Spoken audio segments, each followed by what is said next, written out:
എങ്കിൽ ചർച്ച ആരംഭിക്കാം. പ്രഭാകര പ്രഭു കൂടി എത്തിക്കോട്ടെ. ആ കൂതറ തെണ്ടി വരണവരെ കാത്തിരിക്കാൻ എനിക്ക് വയ്യ.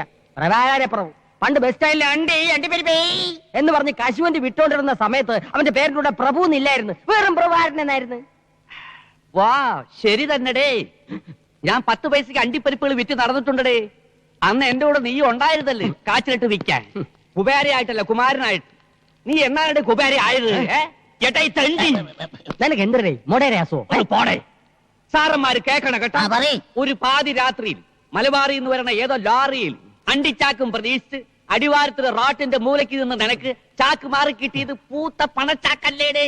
അന്ന് മുതലേ നീ കുബേരയായത്. അത് പാതി നക്കാൻ നിനക്കും തന്നില്ലൂടെ? അന്ന് മുതലല്ലേ നീ പ്രഭുവായത്? ഈ യോഗത്തിൽ പങ്കെടുക്കാൻ മുൻ പ്രസിഡന്റിന് എന്തൊരു കാര്യം ഉണ്ടടേ. മുൻ പ്രസിഡന്റ് എന്ന് പറഞ്ഞാൽ മുമ്പേ നിൽക്കണ പ്രസിഡന്റ്. നിന്നേക്കാ മുമ്പേ നിൽക്കണ പ്രസിഡന്റ് ആണ് ഞാൻ. അതൊക്കെ പള്ളിയിൽ ചെന്ന് പറഞ്ഞാൽ മതി. അവിടെ നിന്റെ അച്ഛൻ ഇരിക്കണ